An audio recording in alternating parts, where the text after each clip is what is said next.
Our episodes deal with serious and often distressing incidents. If you feel at any time you need support, please contact your local crisis centre.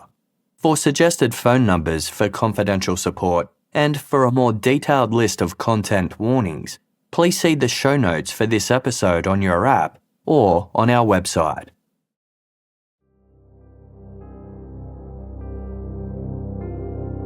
At around 3 a.m. on Sunday, August 19, 1990, 35-year-old Rudy Manuel was awoken by a strange sound.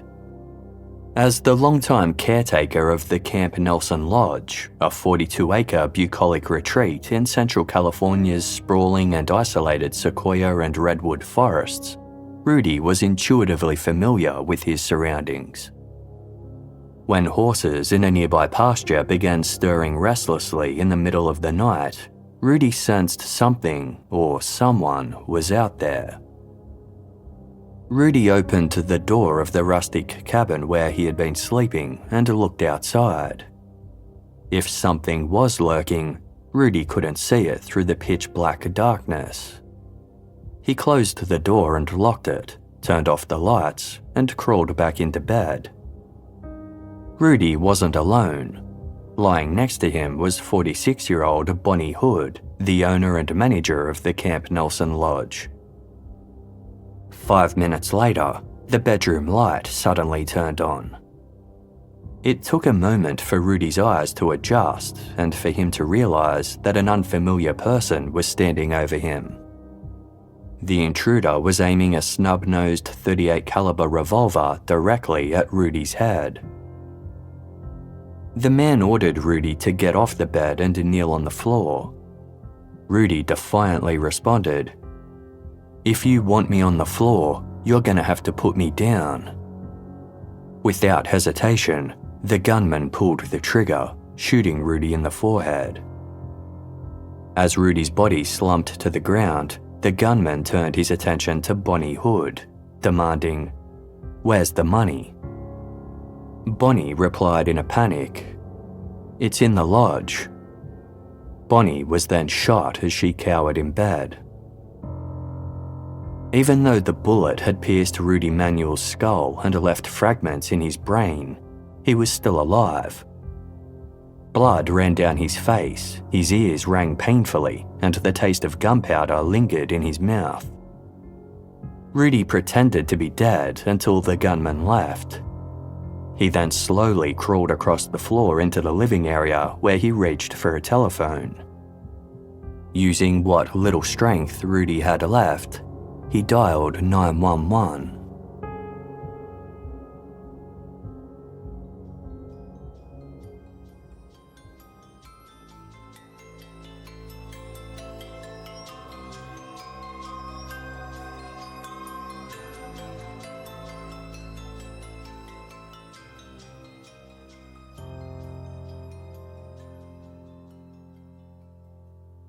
The history of the Camp Nelson township dates back to 1886, when its founder, John Nelson, built a homestead on the land.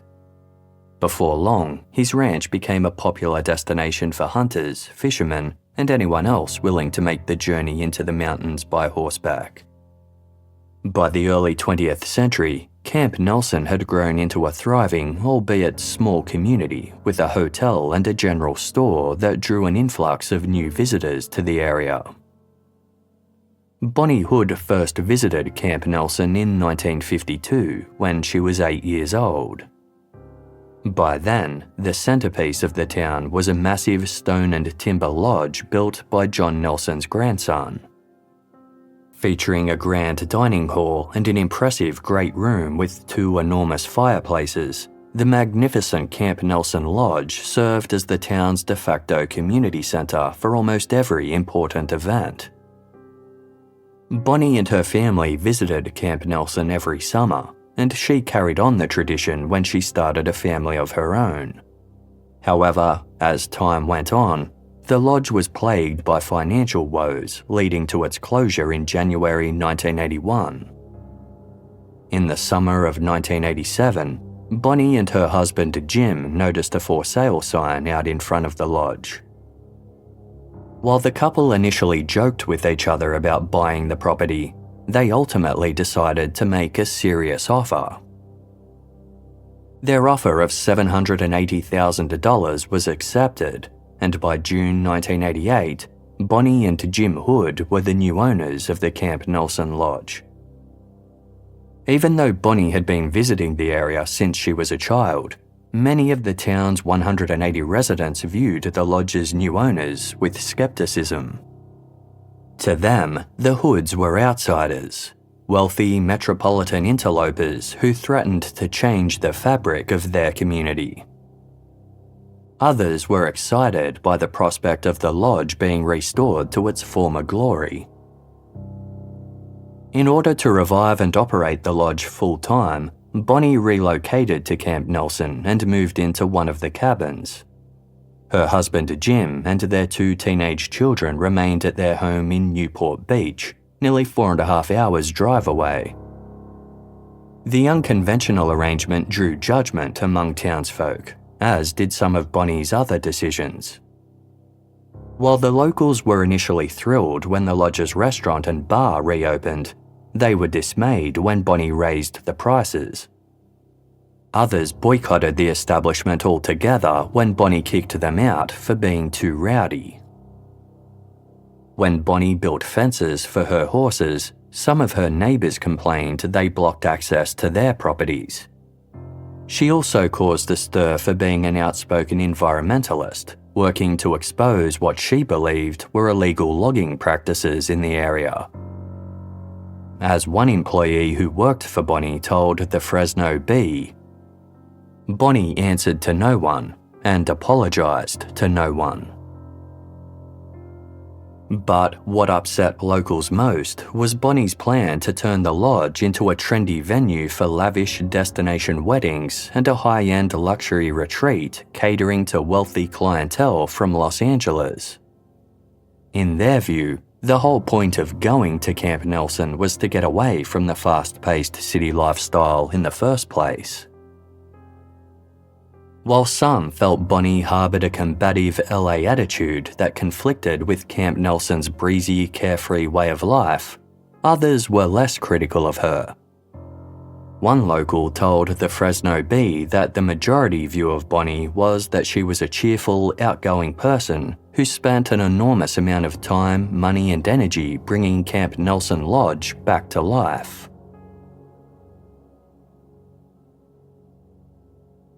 On Saturday, August 18, 1990, a high society wedding and reception was held at the lodge. The bride was thrilled with the venue and wept tears of joy while complimenting Bonnie on how wonderful everything had been. It was welcomed reinforcement that Bonnie's vision for the lodge was coming to fruition. While the wedding was taking place at the lodge, its restaurant and bar remained open to the public, making it far busier than a regular Saturday night. When live music started during the wedding reception, some locals at the bar joined in the festivities. The reception concluded just before midnight, but the bar stayed open, serving locals until 2 a.m. At the end of the evening, Bonnie pooled all the tips her waitstaff had collected during their shifts. Usually, she split the tips evenly before sending her staff home. But because there was much more money than usual, approximately $500, she decided to take the money back to her cabin. She promised to count it and pay out her employees the next morning. Just over an hour later, first responders arrived at Bonnie's cabin after receiving the 911 call from Rudy Manuel. They trepidatiously entered and turned on the lights. They immediately saw Rudy's body on the floor of the living room, covered in carpet burns and blood. He had been shot in the head. A trail of blood led from where Rudy lay and into the bedroom, ending by the bed. Laying on top, half covered by a blanket and sheet, was Bonnie Hood. She had been fatally shot in the head. It appeared her body had been posed afterwards, with her arms crossed over her chest as if she were laid in a casket. One of the screens on an exterior sliding door had been cut open. The same door featured pry marks, indicating the killer had used a tool to force his way inside. In the dirt outside was a single shoe print left by the killer. Aside from this, the only other major clue was found inside the cabin. As Rudy Manuel had clung to life, he used his finger to scrawl 2 letters on a wall in his own blood: J and B. Police were well aware of a near 2-decade-long feud between Rudy Manuel and a local cattle rancher named Jack Burgess. Rudy was a Native American who had grown up on a reservation a few miles south of Camp Nelson. From the time he was a teenager, Rudy had been a thorn in Jack Burgess's side. His cattle ranch bordered the reservation, and Jack had accused Rudy of vandalizing his property many times over the years. He also once accused Rudy of shooting at him. Rudy had a checkered history with convictions for horse stealing, vandalism, and assault. Struggling to find employment or a place to live, Rudy was given an opportunity to work for Bonnie Hood after she purchased the Camp Nelson Lodge in 1988. The following year, Rudy was arrested after trying to sell 5 of Jack Burgess's calves to another rancher. Facing a potential 6-month jail sentence, Rudy found a supporter in Bonnie Hood. She paid for his defense attorney, and the case against Rudy was ultimately dismissed. This angered Jack Burgess, who expressed his opinion that the police and judge were corrupt. Things only escalated when Rudy smashed the windshield of Jack's truck with a baseball bat. On Tuesday, June 19, 1990, exactly 2 months before the shooting, Rudy suffered an appendicitis attack. Bonnie drove him to the hospital, and as she pulled into the parking lot, she noticed that Jack Burgess happened to be there too. Not paying him any mind, she took Rudy into the emergency department. Upon returning to her car, Bonnie noticed a handwritten note attached to her windshield. It read, "It is your head, not your windshield, that I will get. Payback's a bitch, like your sugar mama." Bonnie believed that Jack Burgess had left the note for Rudy. She suspected she was the sugar mama referenced in the note, as she had previously paid for Rudy's attorney during his successful legal stoush against Jack. Bonnie filed a police report accusing Jack of authoring the note. Although Jack's fingerprints weren't found on it, detectives wondered if the shooting at Bonnie's cabin was the payback the note had forewarned. Miraculously, when first responders arrived at Bonnie's cabin after the shooting, Rudy Manuel was still alive. He was rushed to undergo emergency surgery to remove the bullet fragments from his brain. Right before Rudy was taken into the operating theatre, a detective questioned him about the attack. Drifting in and out of consciousness as he spoke, Rudy admitted that he and Bonnie were having an affair. After closing down the bar the previous night, Rudy said that he and Bonnie had gone back to her cabin and fallen asleep before they were confronted by the gunman. Rudy described the shooter as looking like a biker. He was a stocky white man in his mid-30s with long curly blonde hair and a thin mustache.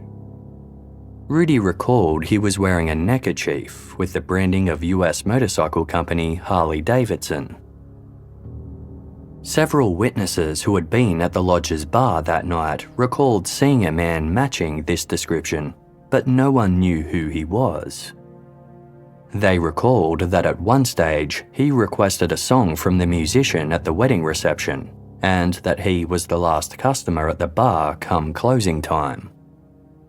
Most interestingly, The stranger was within earshot of a heated conversation Bonnie Hood had with one of her employees about not splitting the tips until the following morning. This meant he was aware that Bonnie was in possession of a large amount of cash that she intended to take back to her cabin. Yet, although Bonnie's cabin was found in a slight state of disarray, it didn't appear to have been ransacked. Several expensive items of jewelry were left in plain sight, and $211 remained in her purse, which was visibly resting on a bar stool. Rudy Manuel claimed that the killer had demanded money, but nothing in Bonnie's cabin appeared to be missing. Prior to his surgery, Rudy expressed his own theory. He suspected that the killer was a professional hitman who had most likely been hired by his longtime rival, Jack Burgess. When Jack heard about the shooting, he immediately went to speak with police, as he knew he would be considered a suspect due to his volatile history with Rudy. Wanting to set the record straight as soon as possible, Jack denied any involvement in the crime and expressed his willingness to cooperate fully with the investigation. Although Jack provided a solid alibi for the night of the shooting, it was possible that he'd hired someone else to carry out the attack, as Rudy Manuel had theorized.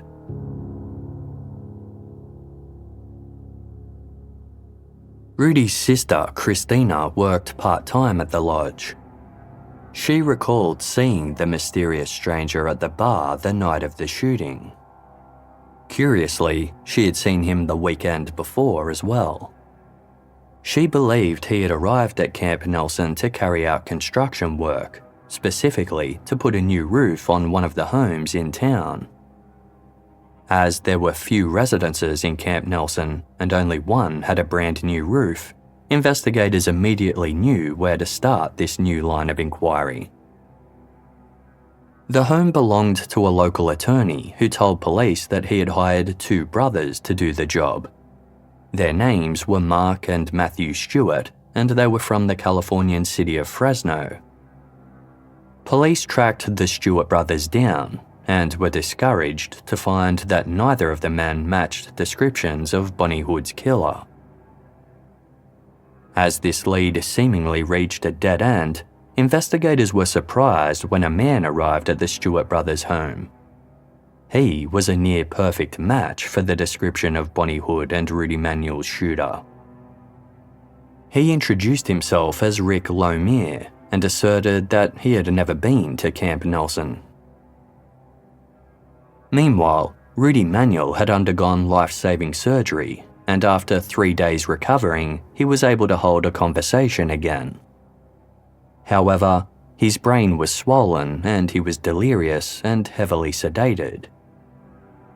While Rudy couldn't offer investigators much at this time, he was shown a photo lineup that included an image of Rick Lomere. Rudy pointed to Rick's photo and identified him as the man who'd shot him and Bonnie. The problem was, Rick provided an ironclad alibi for the night of the shooting, proving he was nowhere near Camp Nelson. Rudy Manuel had identified the wrong man.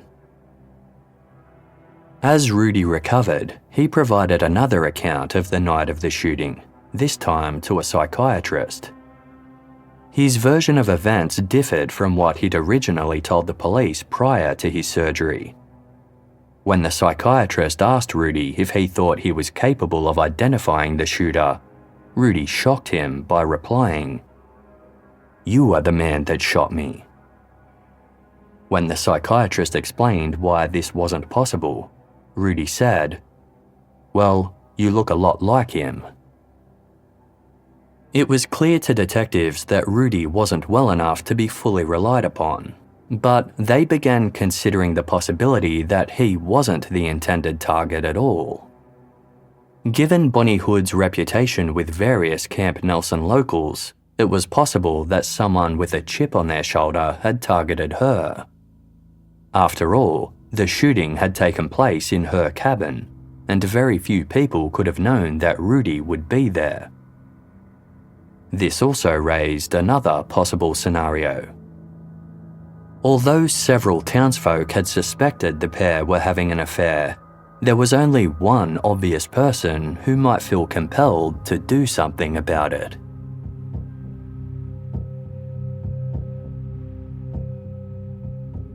Bonnie met her husband, Jim Hood, when they attended university in the early 1960s. They married in 1970 and both took up work in real estate. Jim sold commercial property while Bonnie specialised in helping out-of-state companies relocate to California. The couple were incredibly successful, becoming multi-millionaires with a beachside property, a boat, and luxury cars. By 1987, Bonnie had reached a point in her life where she was ready to go in a new direction. For as long as she could remember, she'd imagined living full-time in a small mountain town. When the Camp Nelson Lodge went up for sale, the Hoods saw it as a viable business opportunity. For Bonnie, it was also the fulfillment of her lifelong dream. The only downside was that Bonnie and Jim would have to live apart. Their children were enrolled in a good school and Jim had business ties in Southern California. Still, Bonnie remained in near constant contact with her husband and children while living in Camp Nelson. She spoke with them on the phone upwards of 3 times a day and helped her children with their homework almost every night. Twice a month, Bonnie visited Newport Beach to spend a couple of days with her family, and once a month, Jim and the kids spent a weekend at Camp Nelson. When investigators informed Jim Hood about his wife's murder, he appeared genuinely shocked. More so when he was told that Bonnie was having an affair with Rudy Manuel. Jim insisted that his marriage was solid and that Bonnie would have never been unfaithful. He knew that Bonnie had a close friendship with Rudy, but refused to accept that the pair were in bed together the night of the shooting. Jim was certain the person responsible was a Camp Nelson local who held a grudge against his wife. He claimed that Bonnie had recently confided in him that she feared for her safety. In addition to investigating illegal logging in the area, she had allegedly stumbled upon a cannabis field while horse riding. Bonnie hadn't notified the police, as she suspected several members of local law enforcement were involved in the drug operation. According to Jim, just 2 weeks before she was murdered, Bonnie said she'd uncovered information that could potentially impact the outcome of a major political election in California. Jim said that Bonnie had been keeping files on several members of the community who she suspected were involved in illegal activity. She had shown it to him during a recent visit, and he knew she kept it in a locked filing cabinet. Police permitted Jim to enter Bonnie's cabin to collect the dossier. He went to her filing cabinet only to find it was unlocked and the file was missing. As the weeks passed, Rudy Manuel continued to make a steady recovery. After being released from hospital, he straight up confronted Jim Hood, asking if he'd hired a hitman to kill him and Bonnie in jealous retaliation of their affair. Rudy claimed that Jim broke down in tears, asking how he could even think such a thing. Investigators remained open-minded. They had collected all of the empty beer bottles from the lodge that had accumulated on the night of the killing and had them tested for fingerprints. If the elusive stranger seen drinking at the bar was indeed the killer, there was a strong possibility that he had a criminal record. The results revealed that several fingerprints belonged to a known felon named Bruce Beum. His mugshot looked just like Rudy's description of the gunman. Rudy was shown another photo lineup, this time with an image of Bruce Beum in the mix. Rudy confidently identified Bruce as the shooter. Employees at the lodge also unanimously agreed that Bruce was the stranger they'd seen drinking at the bar that night. 31-year-old Bruce Beum was a drifter with biker ties who moved across the American West. He had convictions pertaining to selling cannabis, brandishing a gun towards children, assaulting his ex-wife, and driving under the influence. He'd recently settled in a city an hour east of Los Angeles where he worked as a maintenance foreman for a shopping complex called Mission Plaza. When approached by police, Bruce admitted he'd recently been to Camp Nelson. He said he'd gone there on the weekend before the shooting, where he'd met a woman, and the two had agreed to meet there again the following week. He returned on the weekend of Saturday, August 18, only to find that the woman had stood him up. Bruce said he spent the night hopping between the only two bars in town on the lookout for her, while under the influence of alcohol and methamphetamines. After Bruce was kicked out of one bar for making an insulting remark to a woman, he remained at the lodge until closing time. He claimed that upon leaving the bar, he drove 232 miles south to a friend's house in the city of Fontana, arriving there at around 6 a.m. Bruce's friend corroborated his story, stating that they spent the day visiting yard sales together. The timing was significant. The drive from Camp Nelson to Fontana took at least 4 hours. Bonnie Hood and Rudy Manuel were shot a little after 3 a.m. Investigators replicated Bruce's journey to see if they could reach Fontana in under 3 hours. They drove as fast as they could, and yet only managed to get there in 3 hours and 45 minutes. Either Bruce's alibi was wrong, or he was not the killer. There was something else. When speaking with investigators, Bruce Beum divulged a significant piece of information. He was surprised it had taken them so long to come and speak with him in relation to the crime. After all, it was his employer who had given him the idea to go to Camp Nelson in the first place. Jim Hood. Jim Hood co-owned the Mission Plaza shopping complex where Bruce Beum worked. Bruce claimed that Jim always talked to his employees about Camp Nelson, encouraging them to go up there and have a good time at the lodge. With this revelation forming an unexpected connection between their prime suspect and Bonnie Hood's husband, police searched Bruce's home. They uncovered a pair of tennis shoes that were the same brand and size as the shoe prints found outside Bonnie's cabin on the night of the shooting. Bruce Beum was arrested and charged with murder, attempted robbery, burglary, and assault with a deadly weapon. Investigators sensed they had only uncovered part of a larger narrative, with the prosecutor announcing at a pre-trial hearing, "There is a very, very good possibility there is a criminal conspiracy. There may be other suspects." The other suspect's point pertained to an individual already known to investigators. When Jim Hood was informed of Bruce Beum's arrest, he appeared shocked. He claimed that he didn't think Bruce had ever met Bonnie or was the type of person to do such a thing. Despite this, it remained possible that Jim Hood had hired Bruce Beum to murder his wife. Despite Jim denying any knowledge of his wife's affair with Rudy Manuel, the situation was a timeless motive for murder. Evidence failed to clarify the matter. While Bonnie had a $750,000 life insurance policy, ballistics on guns Jim Hood owned confirmed none of them had been used in the crime. There were no paper trails indicating that Bruce Beum had recently received any large sums of money either. If the truth was held by either man, they weren't talking. Despite facing a potential death sentence, Bruce Beecham refused to implicate Jim Hood and continued to deny having anything to do with the crime. Investigators harbored their own doubts.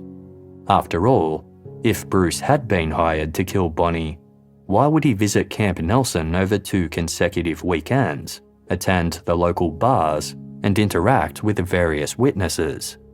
Without any evidence emerging to the contrary, Jim Hood was officially ruled out as a suspect. Bruce Beecham went to trial in February 1991, 6 months after Bonnie Hood was killed. By this point, investigators had settled on the theory that the crime was financially motivated, after Bruce had overheard Bonnie talk about the large amount of tips collected from the bar. Given that Bruce knew Bonnie was married to Jim, he most likely assumed she would be alone in her cabin that night, thus an easy target to rob. Heavily intoxicated, Bruce headed to Bonnie's cabin, only to discover another man was present. Bruce's plan quickly unravelled from there.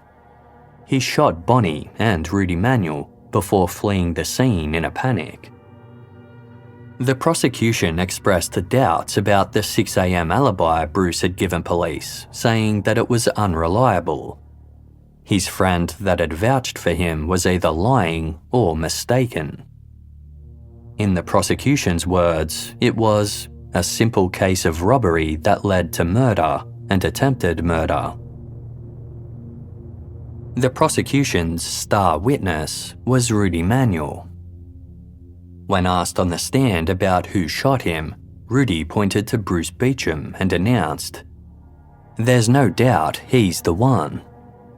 But as soon as Rudy started giving his testimony, his story contained a number of markedly different details from the story he'd originally given police.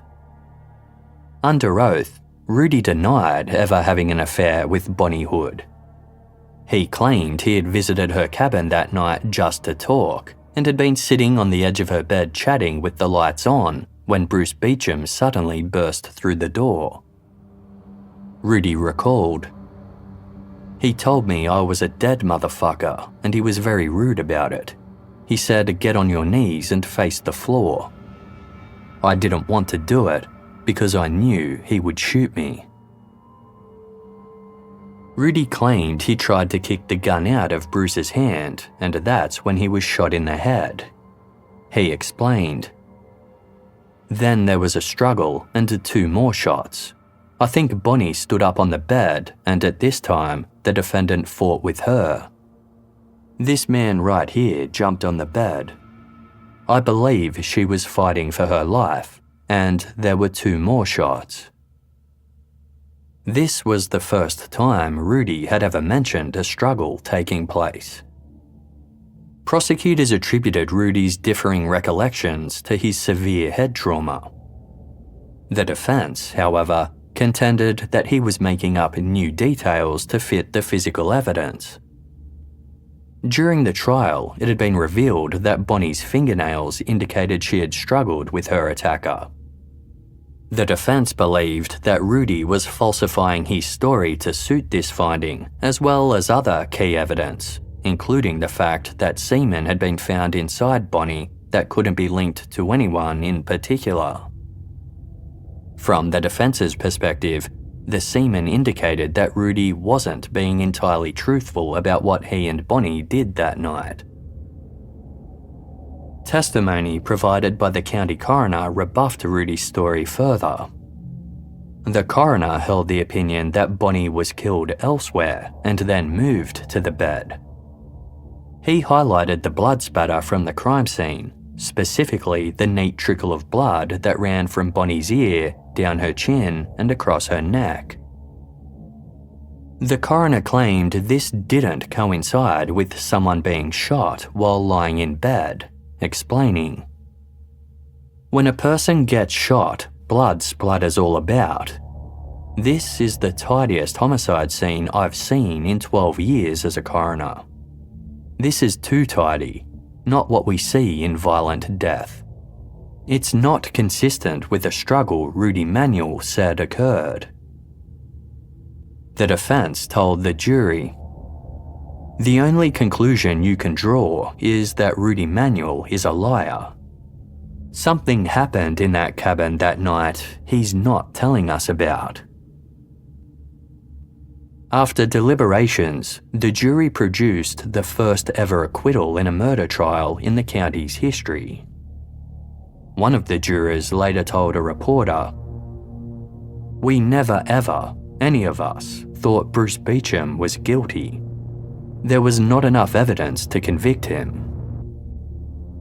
As for Rudy Manuel's testimony, jurors' opinions were overwhelmingly negative. While some considered his memory unreliable, others believed he was deliberately lying. Upon hearing the verdict, Bruce Beecham turned to his lawyer and said, Thank God they believed us." Jim Hood remained staunch, telling reporters he would never give up looking for his wife's murderer. "I will be pursuing it," he remarked, before adding somewhat ominously, "But I don't want to say how." Upon his release from custody, Bruce Beecham started putting his life back together. He quickly married a woman named Sharon Spray, a convicted criminal whom Bruce became pen pals with while in jail. In an interview with the Porterville Recorder, in the months after his acquittal, Bruce claimed he had cleaned up his life and was completely sober. In reality, he and his wife had become frequent heroin users. The now unemployed Bruce admitted that he'd considered asking Jim Hood for his old job back, but didn't think that would go down well. Even though Bruce wasn't working, his friends and family noticed that he was rarely short on cash and was often seen counting out stacks of $100 bills. Even his wife had noticed this inexplicable flow of money. One day, when they were low on funds, Bruce told Sharon that he was going to pay someone a visit. 45 minutes later, he returned with an envelope containing $5,000 cash. In January 1992, a year and a half after Bonnie Hood's murder, Bruce Beecham recruited his brother-in-law Gary Spray to carry out a break-in. He told Gary his intended target was Jim Hood. Gary was apprehensive, but Bruce assured him they had nothing to fear. He said that even if they did get caught, Jim Hood would never prosecute them. According to Bruce, he had something over Jim that ensured his cooperation. The two men broke into Jim's office at the Mission Plaza shopping centre and stole $18,000 worth of construction equipment, which they then hid inside a storage facility. When the items were discovered to be missing, an advertisement was placed in the local newspaper offering $3,000 for the safe return of the stolen goods. Gary Spray called the number on the advertisement and spoke with Jim Hood's business partner, Pat, offering to return the stolen equipment for $6,000. Pat agreed, and it was decided that the exchange would take place at the storage locker where the items were being kept. When Gary arrived at the locker, police were already waiting. As he was placed under arrest, he yelled at Pat, "You messed up. Some things from the past will come out." After this, Jim Hood began receiving phone calls from Bruce Beecham demanding that the charges against his brother-in-law be dropped. On one occasion, Bruce left a message on Jim's answering machine that said, "If you don't start dealing with me properly, I'm going to sink you." Despite these efforts, the charges against Gary Spray remained. He pleaded guilty and was sent to jail for 2 months. But the saga wasn't over. Bruce Beecham continued his threatening calls against Jim Hood, leading to Jim becoming so paranoid that he began carrying a loaded handgun with him at all times. He slept with it next to his bed, while also keeping a loaded 9mm Glock pistol in the drawer of his office desk. Monday, March 2, 1992 marked almost a year since Bruce Beecham's acquittal for the murder of Bonnie Hood. Bruce asked a friend to drive him to Jim Hood's office at Mission Plaza. The two men had spoken on the phone earlier that morning, and Jim had invited Bruce to his office so they could sort things out once and for all. When Bruce entered the building, he moved past Jim's secretary and into the private office space where Jim was waiting. The door was closed behind them. Seconds later, 2 gunshots rang out from the office in quick succession, followed by a brief pause, then 5 more shots.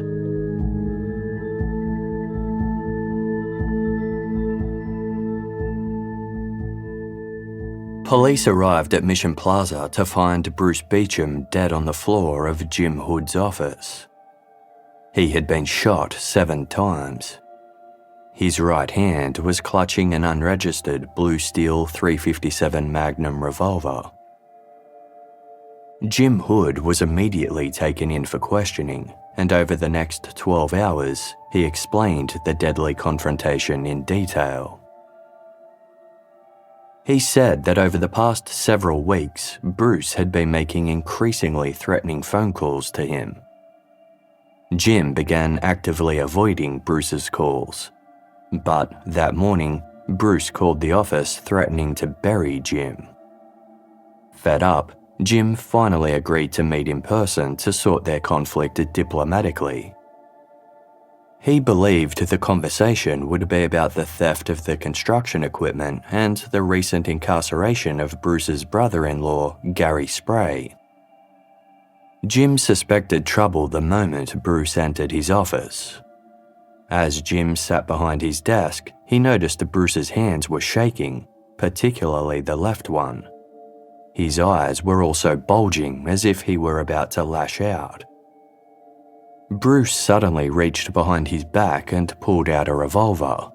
But before Bruce could fire a shot, Jim reached into his desk drawer, drew his own pistol, and started shooting. The first 2 shots struck Bruce in the chest, and he immediately fell to the floor. Jim stood up and walked over to him. He noticed that Bruce's head and the arm he was holding the gun in were moving suspiciously. He proceeded to shoot Bruce several more times to ensure he was dead.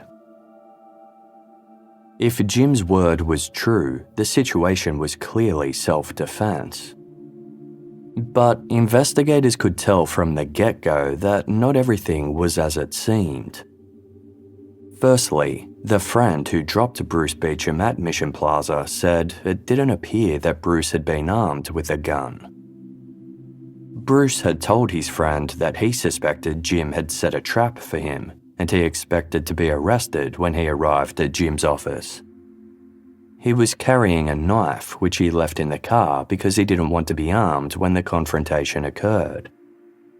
As far as Bruce's friend was concerned, Bruce exited the car with nothing more than the clothes on his back. While Jim Hood asserted that Bruce had been noticeably on edge and irritated when he arrived at the office, Jim's secretary described Bruce's demeanour as perfectly happy, even jovial. The crime scene itself also didn't align with Jim Hood's story. Firstly, the lead investigator's attention was immediately drawn to the way Bruce Beecham was still grasping his firearm. In all his years as a homicide detective, the investigator had never seen a murder victim still holding onto their gun after being shot and falling to the ground, especially on a concrete floor. Secondly, the revolver was in Bruce's right hand, yet Bruce was left-handed. A smear between two pools of blood indicated that Bruce's body had been moved after his death. There was also blood on Bruce's right hand as well as on the floor underneath it, yet the gun itself was clean. If Bruce was holding the gun at the time of the shooting, this was an impossible feat. It was clear to investigators that the gun had been placed in Bruce's hand after he'd been shot. Gunpowder residue recovered on the palms of Bruce's hands showed he had his hands up in a defensive posture when Jim Hood pulled the trigger. With the Jim's story falling apart, he was placed under arrest for the murder of Bruce Beum. Despite Jim's insistence that Bruce's death was in no way connected to Bonnie's murder, the complex case caused a media frenzy. Speculation ran wild that Jim had murdered Bruce as payback for killing his wife. Shooting survivor Rudy Manuel maintained that Bruce Beum was the man responsible for attacking him and Bonnie. Speaking with the Porterville Recorder, Rudy said, "Bruce Beum died the same way as Bonnie, cold-heartedly and point-blank. Our family can finally relax and not be fearful of strange cars in the driveway." But investigators weren't so sure that Bruce's murder was motivated by revenge. They had previously considered the possibility that Jim Hood had hired Bruce to kill Bonnie, and he'd only been cleared due to a lack of evidence. At the time, police had opted to pursue Bruce first, thinking his would be an easier conviction to secure. They'd been convinced that Bruce would be found guilty, and he would then confess to Jim's involvement in exchange for a more lenient sentence. One officer admitted, "We were biting at the bit to find Bruce Beum guilty so we could get on with the case, and we were prepared to do that." However, when Bruce was unexpectedly acquitted, it destroyed the possibility of Jim Hood facing any charges. If he was indeed involved, then all those responsible for Bonnie Hood's death had seemingly gotten away with murder. 2 days after Bruce Beum's death, his widow Sharon Spray told investigators that in the months after Bruce was acquitted for Bonnie's murder, she found an envelope hidden underneath the headboard of her bed. It contained $10,000 in cash. Sharon confronted Bruce, who said the money was linked to Bonnie's murder. Sharon had always believed in Bruce's innocence and was therefore stunned when she asked Bruce if he had killed Bonnie, and he said yes. According to Sharon, Bruce claimed that Jim Hood had paid him $50,000 to murder Bonnie. Following his acquittal, Bruce faced mortgage stress and was in the throes of a heroin addiction.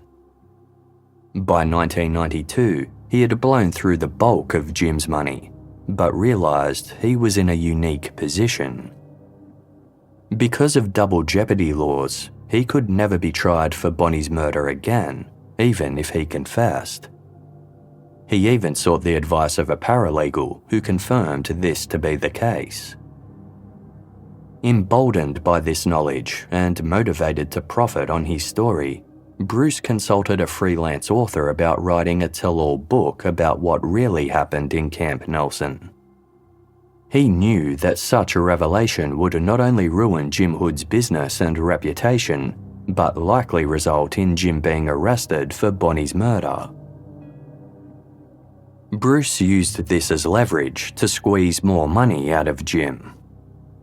He bombarded him with threatening calls, trying to extort and blackmail him. He demanded that Jim make a wire transfer to his bank account, but Jim was reluctant to leave a paper trail. Instead, Jim told Bruce to meet him at his office to settle the matter there. In the lead-up to the meeting, Bruce didn't know what to expect. He told his wife Sharon, "Jim either wants to kill me, set me up to get arrested, or pay me off. Sharon's story was corroborated by her brother, Gary Spray, who was involved in Bruce's campaign against Jim Hood. Gary added that Jim had initially agreed to pay Bruce $250,000. The $50,000 Bruce had already received was the first of what was supposed to be a series of installments paid out by Jim every 6 months. It was when Jim failed to pay Bruce as promised that Bruce and Gary hatched their plan to steal the construction equipment from him. Investigators knew Sharon and Gary Spray's testimonies amounted to little more than hearsay and might not even be admissible in court. Given their criminal history and drug use, a jury would also be less inclined to consider them credible witnesses.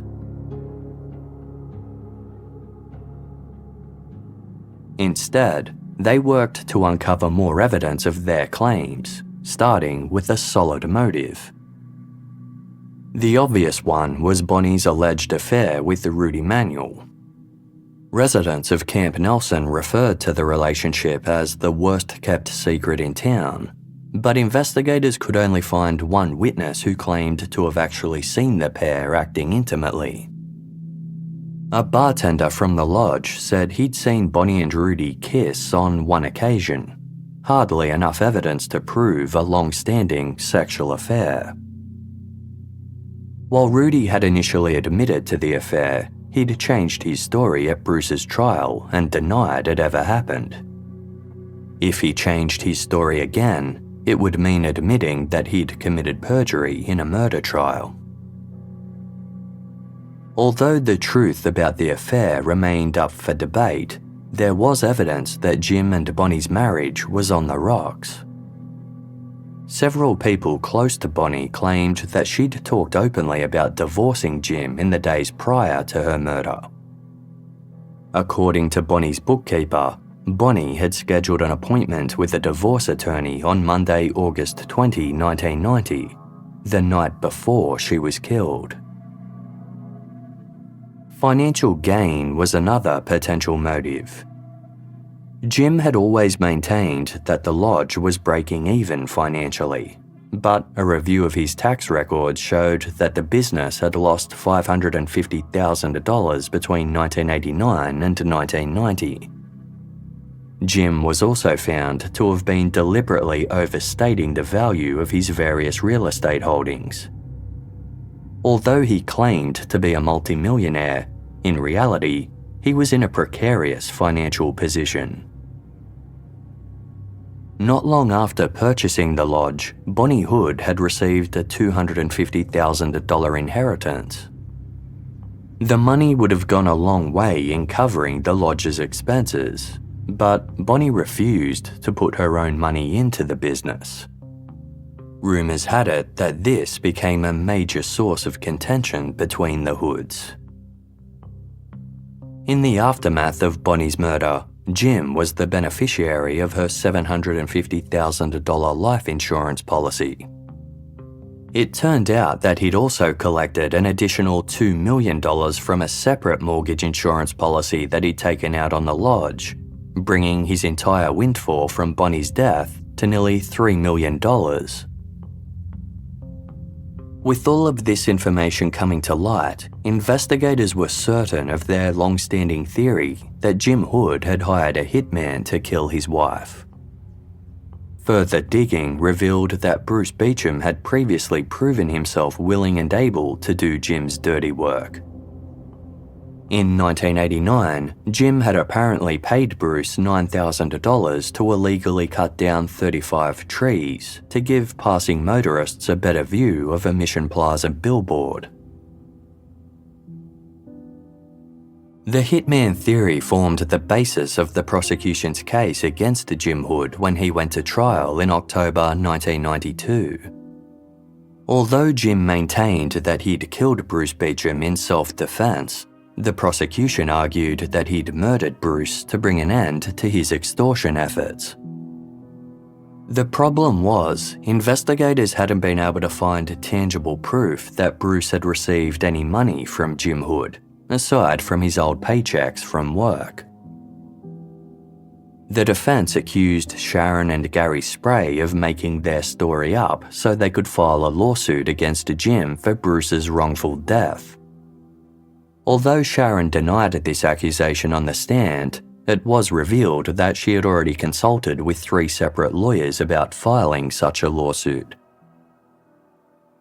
Jim Hood took the stand in his own defense. He claimed not to know whether Bruce was involved in Bonnie's murder, and asserted that any bad blood between the 2 men stemmed from the theft of his construction equipment and the subsequent prosecution of Gary Spray.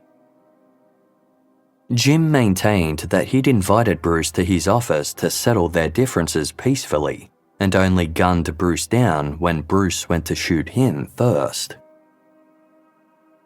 It took the jury 20 days to announce that they'd reached a verdict, only to change their mind the following morning and continue deliberations. In the end, they were at an impasse. 10 jurors had settled on guilty verdicts.